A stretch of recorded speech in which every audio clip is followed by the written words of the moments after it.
السلام علیکم۔ پروگرام دورہ کے ساتھ میں ہوں اسد علیم خان اور میرا ساتھ دیں گے افتخار شرازی صاحب۔ جیسے آپ جانتے ہیں حکومت وقت نے یہ انتہائی حیرت انگیز اعلان کیا کہ تیل کی قیمتوں میں 25 روپے کا اضافہ ہو جائے گا۔ اب حزب اختلاف کے نمائندوں کا کہنا ہے کہ کبھی ایسے پہلے نہیں ہوا کہ تیل کی قیمت میں اتنا بڑا اضافہ ہوا ہو۔ اس پر بات کریں گے اور ساتھ میں پارلیمان میں بھی یہی کہا کہ اس کے پیچھے کوئی قدرتی وجوہات نہیں ہیں اور حکومت وقت کچھ مفادات کی وجہ سے اس طرح کی کارروائی کر رہی ہے۔ ہمارے ساتھ ہیں کسی تعارف کے محتاج نہیں ڈاکٹر محمد زبیر صاحب۔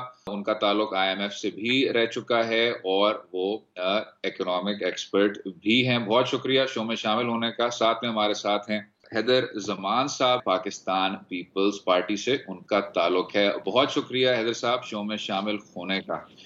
ڈاکٹر محمد زبیر صاحب، اگر آپ سے آغاز کریں سر، جو بات کی جا رہی ہے کہ اس کے پیچھے بین الاقوامی مارکیٹ فورسز نہیں ہیں اور اصل میں حکومت وقت نے پہلے جو پیٹرولیم کی وزارت کے ذریعے کوشش کی تھی پرائس کو آرٹیفیشلی فکس کرنے کی اور آئل کمپنیز کو تنگ کرنے کی، اس وجہ سے یہ سب کچھ اب سامنے آ رہا ہے۔ کس طرح دیکھتے ہیں جناب؟ جناب دیکھیے، یہ انرجی سیکٹر جو پاکستان کا ہے اور کسی ملک کا بھی ہو جس میں گیس، پیٹرولیم اور الیکٹریسٹی انٹر کنیکٹڈ ہوتی ہیں، اور ساتھ ہی ہم نے یہ دیکھنا ہے کہ جو گلوبل مارکیٹس میں جو ڈیولپمنٹس ہیں ان کا بھی اثر پاکستان کے اوپر لازمی ہوتا ہے۔ تو جہاں تک انٹرنیشنل مارکیٹ ڈیولپمنٹس کا تعلق ہے، وہ تو ہم نے دیکھا ہے کہ انرجی پرائسز بہت حد تک کم ہوئی ہیں، حالانکہ کچھ فرمنگ اپ ابھی آج کل ہوئی ہے، لیکن وہ جو کم ہوئی ہے اس سے دو قسم کے اس کے اثرات ہوتے ہیں۔ ایک تو یہ کہ جو خریدنے والا ہے اس کو آسانی ہوتی ہے، پاکستان جیسے ممالک کو آسانی ہوتی ہے، ہماری معیشت کو آسانی ہوتی ہے، ہماری بجٹ کے اوپر اس کا بوجھ کم ہوتا۔ دوسری طرف یہ ہوتا ہے کہ جو ملک کوئی بھی پیٹرولیم پروڈکٹ پروڈیوس کرتا ہے، جو اس کو پیدا کرتا ہے، تو اس کے اگر جو کاسٹ آف پروڈکشن ہے، جو اس کو پیدا کرنے کی جو ان کے جو اس کے اخراجات ہوتے ہیں، اگر عالمی قیمت اس سے کم ہو تو وہ جو کنویں ہیں یا وہ فیسلٹیز ہیں یا وہ ریفائنریز ہیں وہ بند ہو جاتی ہیں۔ تو ساری دنیا میں بہت سی ایسے مہنگے جو وہ تھے جو سورسز آف انرجی تھے، وہ لوگوں نے ممالک نے بند کر دیے۔ اب پاکستان میں ہماری انرجی کاسٹ آف پروڈکشن جو ہے انرجی، جس کی میں آئل اور گیس کی پروڈکشن کی بات کر رہا ہوں، وہ کافی اونچے ہی ہیں۔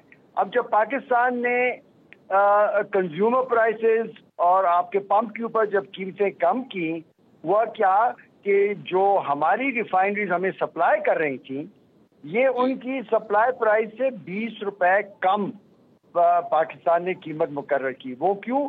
اس لیے کہ عالمی منڈیوں میں یہ قیمت تھی۔ اب پاکستان کی حکومت نے یہ فیصلہ کرنا تھا کہ کیا ہم نے اپنی معیشت کو، اپنے عوام کو، اپنی جو صنعتیں ہیں، جو ہماری انرجی، جو الیکٹریسٹی پروڈیوسرز ہیں، ان کو ہم نے دنیا کی کم انرجی پرائسز کا فائدہ دینا ہے، یا کہ ہم نے ان چند ریفائنریز کرنا ہے جو اب وہ کام نہیں کر سکتی۔ تو جس وقت یہ قیمتیں کم ہوئی تو ریفائنریز بند ہو گئی۔ جب انہوں نے آئل آف ٹیک اپنی جو کنووں سے بند کر دیا تو ساتھ ہی گیس بند ہو جاتی ہے۔ دیکھیے، یاد رکھیے کہ گیس ہماری الگ صرف نہیں نکلتی سوئی کی طرح، گیس اسی کنووں سے نکلتی ہے جہاں پر آئل نکلتا ہے۔ جب آپ نے آئل آف ٹیک بند کر دیا، گیس بھی بند ہو گئی، تو گیس کی بھی قلت ہو گئی۔ اب جب گیس پر چلنے والی ہماری جو پاور جنریشن تھی، IPPs، ان کے پاس جب تھا نہیں تو انہوں نے کیا کیا، ڈیزل پر چلے گئے۔ جو ڈیزل سب سے مہنگا ہے تو اس کی وجہ سے جو اثرات اس کا ہوگا ہمارے آئندہ چند مہینوں میں، آپ دیکھیں گے کہ بجلی کی قیمتیں بڑھیں گی، وہ صرف اسی لیے کہ وہ ڈیزل پر چلے گئے۔ اب پاکستان کو کرنا کیا چاہیے تھا؟ کرنا یہ چاہیے تھا کہ جب عالمی منڈیوں میں انرجی قیمتیں کم ہو گئی ہیں تو وہ عالمی منڈیوں سے وہ کم قیمت کی انرجی خریدیں، اور ملک کو تو جو LNG ہے وہ ہمیں زیادہ امپورٹ کرنا چاہیے تھا اور استعمال کرنا چاہیے تھا۔ اب LNG کو امیڈیٹلی سٹارٹ کرنے میں ٹائم لگتا ہے، اس کی وجہ سے یہ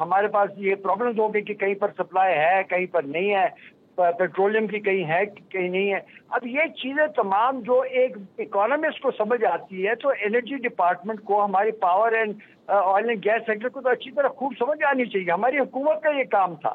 یہ نالائکی کی ایک اور مثال ہے. میں تو دیکھیں, میں تو پی ٹی آئی کا ووٹر ہوں, میں نے ووٹ ڈالا, میں پارٹی کا نہیں ہوں, لیکن میں یہ کہوں گا کہ انہوں نے پچھلے 5-6 مہینے میں کیا 1.5 سال میں وہ نالائکی سے کام کیے ہیں جس سے ہماری پہلے معیشت کو تباہ کیا, انٹرسٹ ریٹ بڑھائے, پھر اس کے بعد جتنے بھی ہمارے چینی کا بحران ہوا, آٹے کا بحران ہوا, اور اب یہ انرجی کا بحران ہوا. تو میرے خیال میں تو یہ ہماری مس مینجمنٹ نمبر 1 ہے, اور یہ جو عالمی منڈیوں میں جو حالات ہیں اس سے فائدہ اٹھانے کی بجائے پاکستان کو اور دشواریوں میں ڈال دیا. لیکن ڈاکٹر صاحب انفیکٹ اگر دیکھا جائے تو عمران خان صاحب یہ بھی فرماتے ہیں کہ اس ملک کے اندر بہت بڑے مافیاز ہیں, اور وہ مافیاز گویا کہ عوام کی طرف ریلیف کو پاس آن نہیں ہونے دیتے. وہ شوگر کے اندر ہو, وہ آٹا کے اندر ہو, یا اب دیکھا گیا ہے کہ جب آئل پرائسز نیچے آئی ہیں تو ملک کے اندر سپلائیز کو کم کر دیا گیا. آپ خود جانتے ہیں کئی لوگوں کے خلاف ایف آئی آر رجسٹرڈ ہوئی ہیں. تو بنیادی طور پہ حکومت کو ضرور کرٹیسائز کرنا چاہیے, لیکن کہیں نہ کہیں لگتا ہے کہ مافیاز بھی اپنا پارٹ پلے کر رہے ہیں, تبھی تو چیزیں اتنی زیادہ گڑبڑ ہو رہی ہیں. اور یہ جو شرازی صاحب ابھی تک مافیا نہیں تھے پاکستان میں, یہ اچانک عمران خان کی حکومت میں نمودار ہو گئے. دیکھیں بات سنیں, اینٹی کرپشن ڈرائیو میں ہم سب سے آگے ہیں.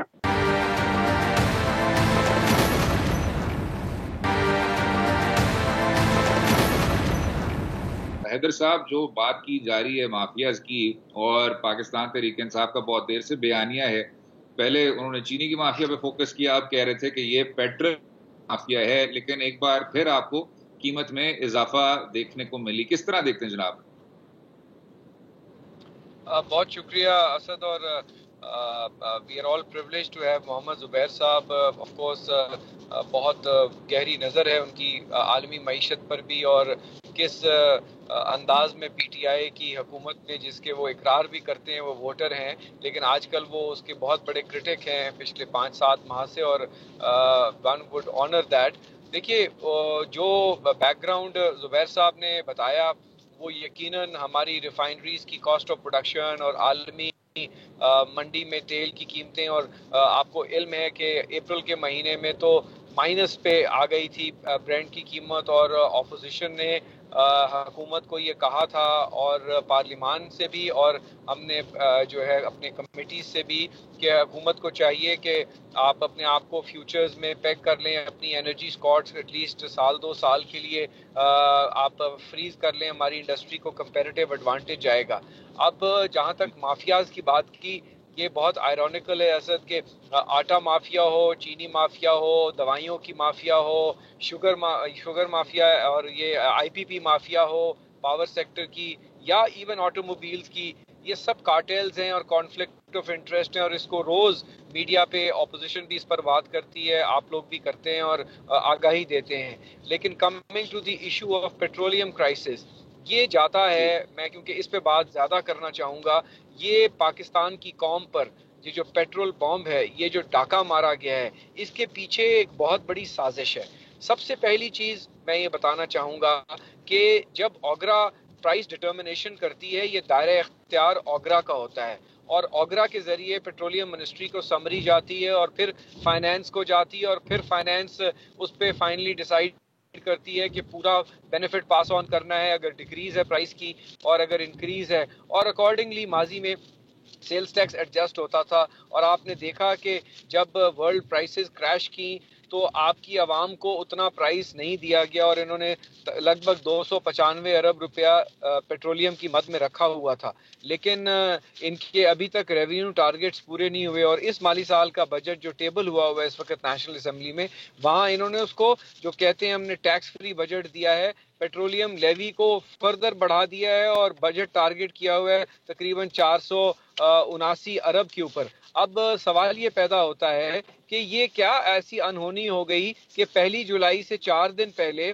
وزارت خزانہ سمری لکھتی ہے پیٹرولیم کو, اور اوگرا کو بھی نہیں, اور وزارت خزانہ کہتی ہے کہ جی پیٹرولیم اپنا اس کے اوپر انپٹ دے, اور آج سے پہلے جتنی پرائسنگ کیلکولیٹ ہوتی ہے اس میں یہ OMCs آئل مارکیٹنگ کمپنیز ہیں، ان کا ایک کارٹیل ہے، اور PSO کی امپورٹ پرائس کو 45 ڈیز پہلے جو کیریئر آیا PSO کا اس کو بیس بنا کر یہ ساری کیلکولیشن کرتے ہیں۔ اب آپ خود کیلکولیٹ کر لیں کہ انرجی منسٹری نے مئی کے مہینے میں ایک لیٹر لکھا تمام آئل مارکیٹنگ کمپنیز کو اور ریفائنریز کو، جو زبیر صاحب کہہ رہے تھے کہ ریفائنریز نے پروڈکشن بند کر دی، اور آئل مارکیٹنگ کو کہا کہ آپ جو ہیں پیٹرول امپورٹ بند کر دیں، ڈیزل بھی انکلوڈنگ PSO۔ اس کا نتیجہ کیا ہوا کہ جو 21 دن under the petroleum policy minimum stocks required ہیں وہ OMCs نے مینٹین نہیں کیے، آپ نے ان کو امپورٹ سے بھی روک دیا، لوکل ریفائنریز نے بھی اپنا جو ہے پروڈکشن بند کر دی۔ اب کیا ہوتا ہے کہ جب پیٹرولیم کی مئی میں ایڈجسٹمنٹ آتی ہے تو یہ سارا کارٹیل جاتا ہے اور یہ کہتا ہے جی آپ پرائس مت گھٹائیں، ہمیں تو انوینٹری لاسز ہو رہے ہیں۔ کجا اس بات کی کہ 5 سال سے یہ بلینز کما رہے ہیں انوینٹری لاسز میں، اور جو فریٹ پرائس یہ کوٹ کرتے ہیں، اور بہت ساری اس کے اندر ڈیلر مارجن، OMC مارجن، ان لینڈ فریٹ ایکولائزیشن، تو یہ سب کچھ کر آ کے عوام کو ٹیکا لگتا ہے۔ تو پیٹرولیم ڈیولپمنٹ لیوی اس وقت ہائیسٹ ہے، 30 روپیز تک چلی گئی ہے، اور یہ نان ٹیکس ریونیو ہے جو NFC ایوارڈ کے ذریعے شیئر نہیں ہوتا پروونسز میں۔ تو یہ بھی ایک پروونشل رائٹ کہ GST کو نہیں بڑھایا، لیوی کو بڑھا دیا ہے۔ تو 4 دن پہلے آج کل رات جو ڈاکہ ڈلا ہے، تو میں اسد آپ کو بتانا چاہتا ہوں کہ ایک پیٹرول پمپ والا جس کے پاس 1 لاکھ لیٹر پڑا تھا انوینٹری میں، اس نے 25 لاکھ کمایا پیٹرول پہ، جس کے پاس 10 ملین لیٹر پڑا تھا OMC نے، اس نے 25 کروڑ بنایا۔ اور کون سی ایسی کانفلکٹ آف انٹرسٹ والی کمپنیاں ہیں جو حکومت میں بیٹھی ہیں یا جن کے نمائندے بیٹھے ہیں، انہوں نے 2.5 سے 3 ارب روپیہ اوور نائٹ کمایا اور حکومت کے گھٹنے ٹیک دیے۔ یہ تو وہ حکومت تھی جس نے کہا تھا کہ میں مافیاز سے لڑوں گی، لیکن اگر سرنڈر آف مودی ہے ایک طرف بارڈرز کے اوپر فورن پالیسی پہ، تو یہ سرنڈر آف نیازی ہے to the oil marketing companies and the mafia, اور یہ بہت بڑا ڈاکہ ہے۔ اور ہم یہ سوال آپ کے پروگرام سے اٹھاتے ہیں کہ یہ وضاحت کی جائے کہ سارے ترجمان یہ تو کہہ رہے ہیں کہ دنیا میں قیمتیں بڑھ گئی ہیں، تو یہ بتائیے کہ دنیا میں اگر قیمتیں بڑھی ہیں تو کون سی 4 دن میں قیامت آ گئی تھی کہ یہ پرائس 1 جولائی کو نہیں لگ سکتی تھی؟ یقیناً ان کو ریونیوز دکھانے تھے، یقیناً آئل پرائسز اور آئل مافیا کے آگے گھٹنے ٹیکے گئے، اور یقیناً یہ وہ PDL ہے جو لگائی ہے بجٹ میں، جو کہتے ہیں کہ ٹیکس فری بجٹ ہے، اور اگر PDL نہیں لگائی تو یہ اس سے بھی بڑی خوفناک بات ہے۔ اس کا مطلب ہے کہ 1 جولائی سے اس پرائس کے اوپر PDL کی لیوی بھی لگ جائے گی جو فائنانس ایکٹ میں انہوں نے پرپوز کی ہے۔ تو یہ بہت سارے سوالات ہیں، ہم امید کریں گے کہ زبیر صاحب بھی اس پہ روشنی ڈالیں، لیکن یہ بہت بڑا ڈاکہ ہے، اور وہ جو 4 دن کی چاندنی تھی، وہ جو 10 دن پرائسز لوگوں کو جھانسا دیا، یہ کون سی اشرافیہ کا بجٹ تھا؟ اب وزیر اعظم بتائے کہ کون سی اشرافیہ ہے، کون سا نائی تیلی کرا دیا مکینک مستری ہے جس نے اس کو انفلوئنس کیا ہے اور راتوں رات یہ اربوں روپے کا ڈاکہ ڈلا ہے۔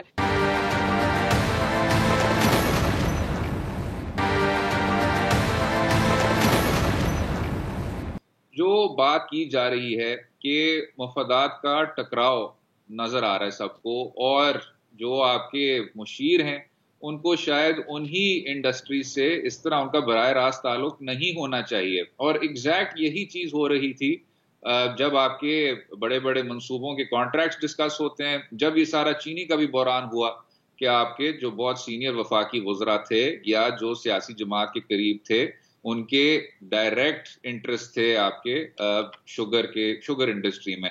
کس طرح دیکھتے ہیں جناب، ادھر پیٹرولیم سائٹ پہ بھی کانفلکٹ آف انٹرسٹ ہے، ویسٹڈ انٹرسٹ ہیں، کیا رائے رکھتے ہیں آپ؟ جی دیکھیے بات، میں تو پچھلے سپٹمبر سے کانفلکٹ آف انٹرسٹ کی ایشوز کو اٹھا رہا ہوں، اور اکثر میجر پروگرام کے اوپر، اور یہ ہم نے بار بار بتایا کہ پاکستان میں اس وقت کوئی واضح قانون نہیں ہے کانفلکٹ آف انٹرسٹ کو ڈیفائن کرنے میں، اور یہ اسی سائے میں یہ چلتا جا رہا ہے۔ لیکن ساری دنیا میں conflict of interest is a crime.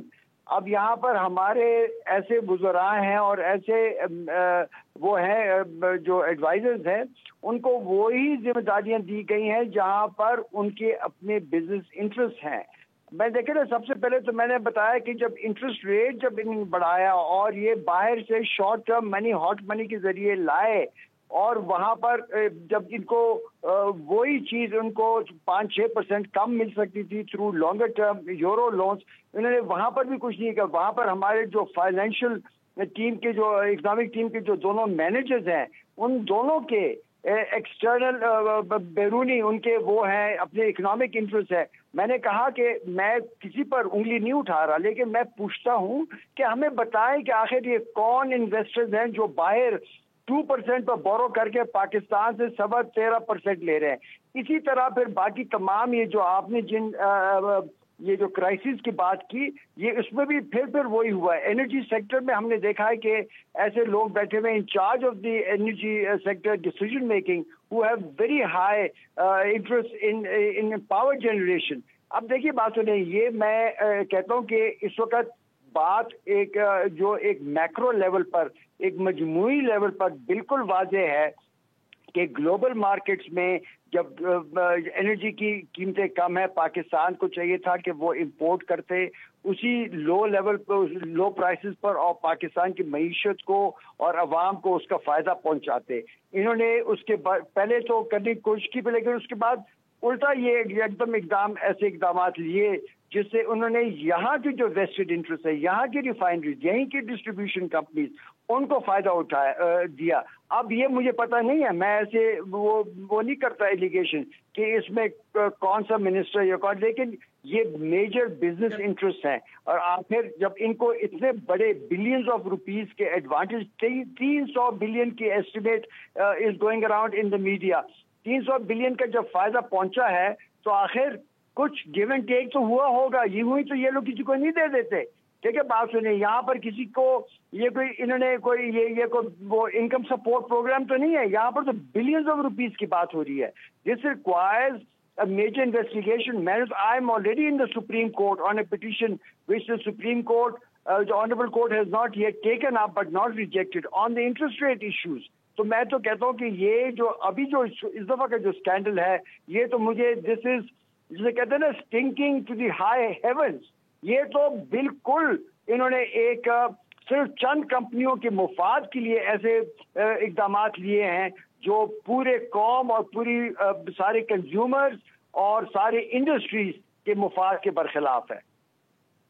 تو حیدر زمان صاحب، یہ تو دیکھیں نا، ڈاکٹر زبیر جیسے ایک انڈیویجول اگر عدالتوں میں جا سکتے ہیں تو پولیٹیکل پارٹیز بالخصوص پاکستان پیپلز پارٹی یا نون لیگ صرف بیانات کی حد تک تو ہم دیکھ رہے ہیں، بٹ پریکٹیکل انیشیٹو تو اس حوالے سے کوئی آپ کی طرف سے نہیں لیا گیا. آپ بھی تو عدالت میں جا سکتے ہیں اور عدالتوں کو تھوڑا سا اس معاملے پہ توجہ دلا سکتے ہیں. اور مور امپورٹنٹلی جس طرح ہاٹ منی کی بات کریں ڈاکٹر زبیر صاحب، اس کے حوالے سے خواجہ آصف صاحب نے بھی ایک بات کہی ہے کہ شاید وزیر مشیر خزانہ صاحب ہوں یا گورنر اسٹیٹ بینک ہو، وہ کسی کے مفادات کا تحفظ کر رہے تھے یا کم از کم ان کے بھی کچھ انٹرسٹ ہیں.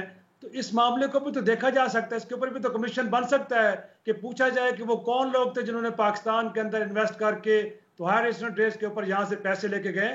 تو یہ چیزیں ہو تو سکتی ہیں، بٹ آپ صرف بیانات کی حد تک رہتے، اس سے آگے نہیں جاتے.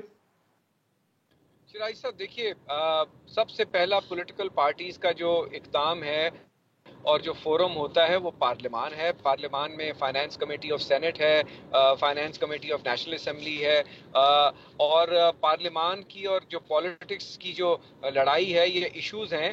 ہمیں ہر ایشو کو عدالت میں نہیں لے جانا چاہیے، پہلی بات. لیکن جو فلیگرنٹ وائلیشنز ہیں، اور میں آپ کو بتانا چاہتا ہوں آپ کے پروگرام کے ذریعے، جس طرح NFC ایوارڈ کی ڈکلیریشن کی ہے، جس کے اندر گلگت بلتستان کو اور AJ کو اور ایڈوائزر اور فائنانس اس کو چیئر نہیں کر سکتا، فائنانس منسٹر کو چیئر کرنا ہوتا ہے. وہ اس کی میٹنگز کو ہم چیلنج کرنے جا رہے ہیں. اس طریقے سے یہ اس کی تفصیلات ابھی آئیں گی، اور اس میں جو قانونی حکم ہوں گے ہم یقیناً عدالتوں کے فورم پر بھی جائیں گے. فوڈ انفلیشن 25% ہے، تو یہ بہت بہت بڑے سکینڈلز ہیں.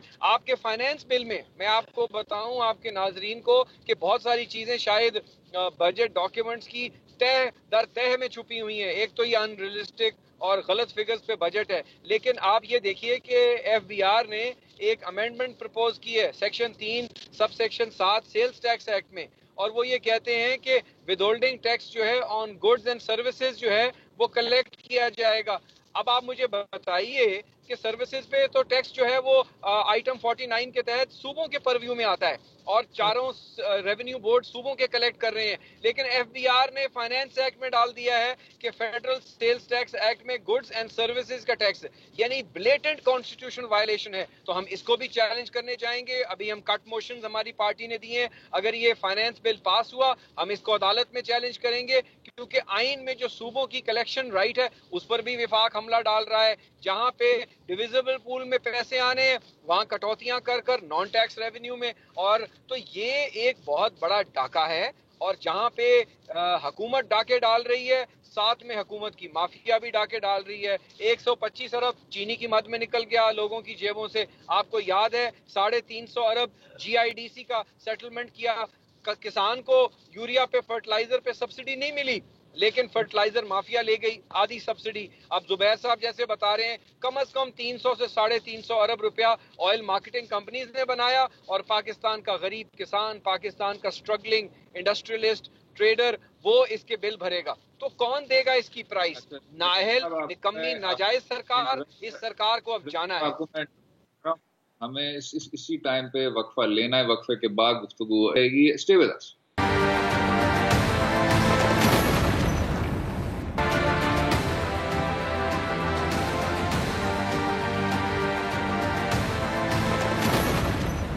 Welcome back to Do Raaye. بات ہو رہی تھی تیل کی بڑھتی ہوئی قیمت کی. ہمارے ساتھ ہیں ڈاکٹر محمد زبیر صاحب اور پاکستان پیپلز پارٹی کے سینٹرل فائنانس سیکرٹری حیدر زمان صاحب. ڈاکٹر زبیر صاحب یہ بتائیے گا جناب، آپ تو آئی ایم ایف سے بھی آپ کا تعلق رہ چکا ہے، انٹرنیشنل اکنامکس کے وہ کنسلٹنٹ ہیں آپ. سر یہ بتائیے گا کہ پاکستان جیسے ملک میں یہی کہا جاتا ہے کہ حکومت وقت کا بطور ریگولیٹر بہت زیادہ ایک اہم کردار ہے، اور تیل کے سائڈ پہ تو بہت زیادہ ضروری ہے کہ وہ اس کو مزید ریگولیٹ کرے، کیونکہ آپ کی او ایم سیز اتنی زیادہ کم ہیں اور پلیئرز آپ کے اتنے زیادہ کم ہیں. وہ کلوژن کے ذریعے اور اینٹی کمپیٹیٹو پریکٹسز کے ذریعے جو عام کنزیومر ہے اس کو نقصان پہنچاتے ہیں. تو گوئنگ فارورڈ جناب ریگولیٹر کا اس میں کتنا کردار ہونا چاہیے؟ اس سے مزید بڑھ کر ریاست کیا کچھ کر سکتی ہے کہ آپ کی اس انڈسٹری میں ایٹ لیسٹ کوئی نہ کوئی ایک لیول قسم کا پلینگ فیلڈ آپ دیں معاشی طور پہ، مارکیٹ طور پہ؟ آپ دیکھیے ریگولیٹر کا جو رول ہوتا ہے وہ تو ہر اکانومی میں بہت اہم اور امپورٹنٹ ہے.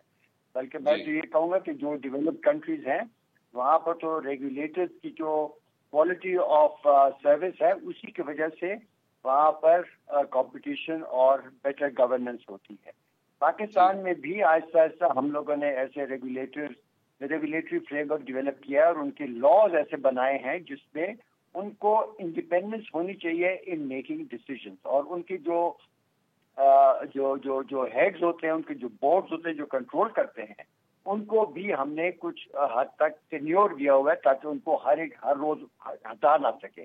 لیکن باوجود اس کے ہم دیکھ رہے ہیں کہ حکومتی جو پالیسی ڈکلیریشن ہوتی ہیں اس کے ذریعے وہ ریگولیٹری بورڈ کی جو پاورز ہے اور ان کی جو ڈیسیژن میکنگ ہے اس کے اوپر وہ اثر انداز ہوتی رہتی ہے. ہماری تمام حکومتیں، صرف یہ حکومت نہیں پہلے بھی.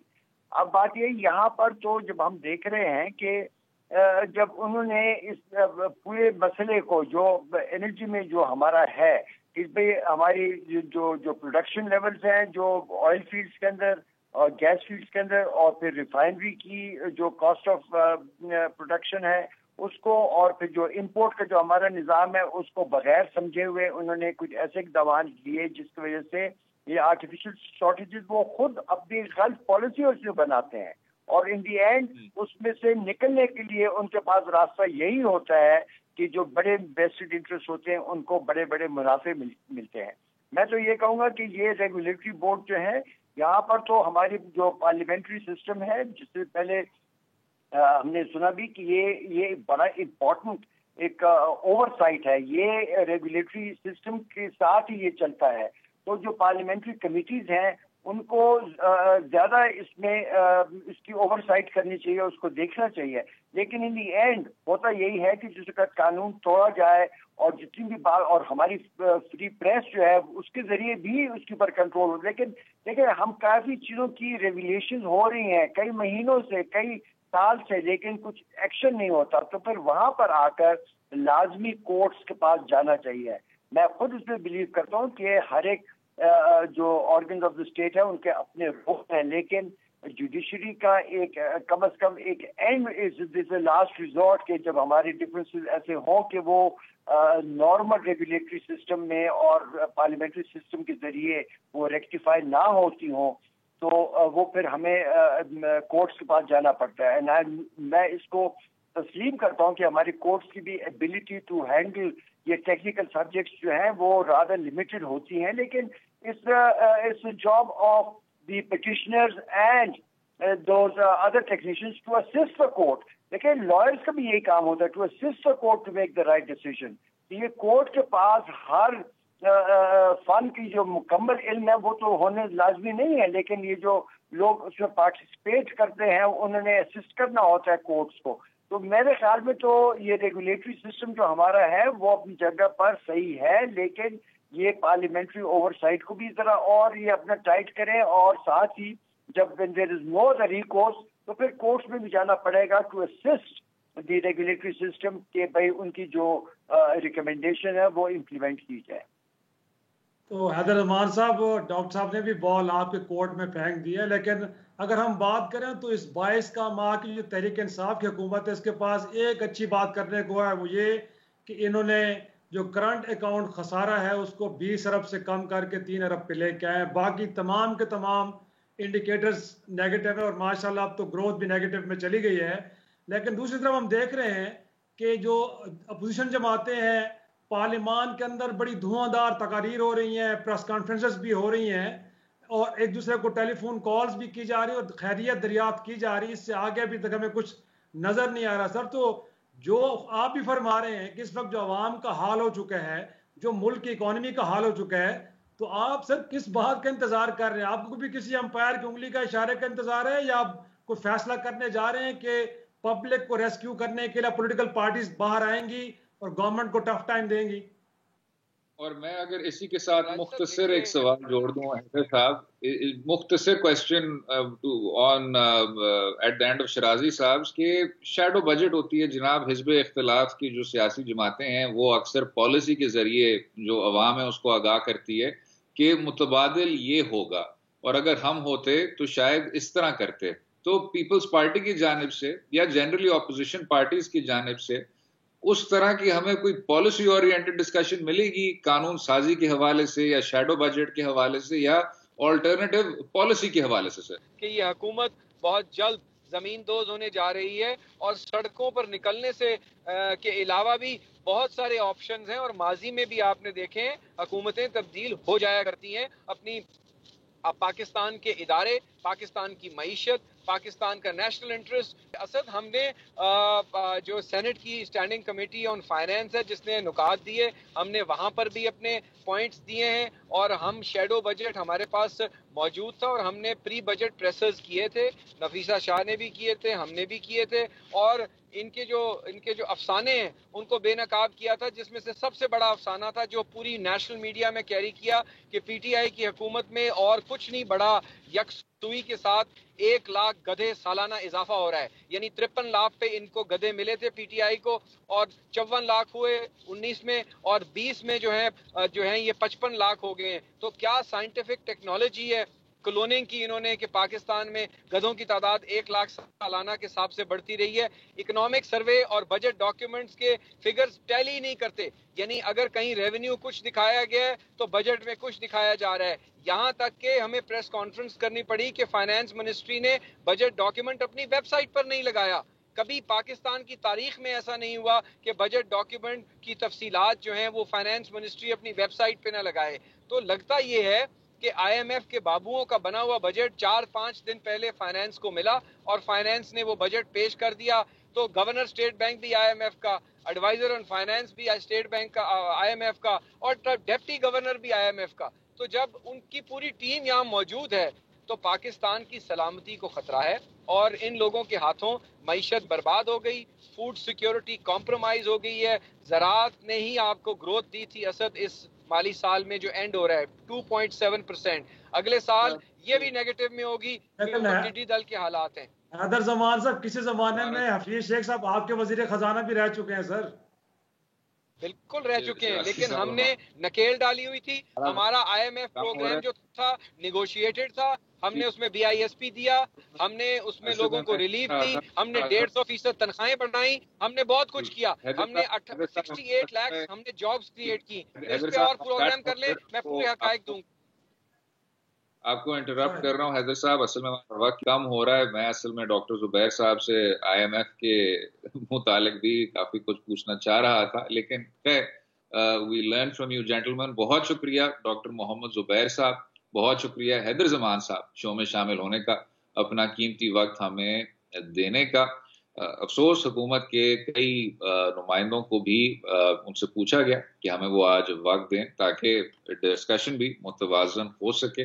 ان سے پھر کل بھی بات کریں گے۔ امید ہے آپ کو آج کا پروگرام پسند آیا ہوگا۔ مجھے اور شرازی صاحب کو اپنی رائے سے آگاہ کیجیے اور اجازت دیں، کل تک خدا حافظ۔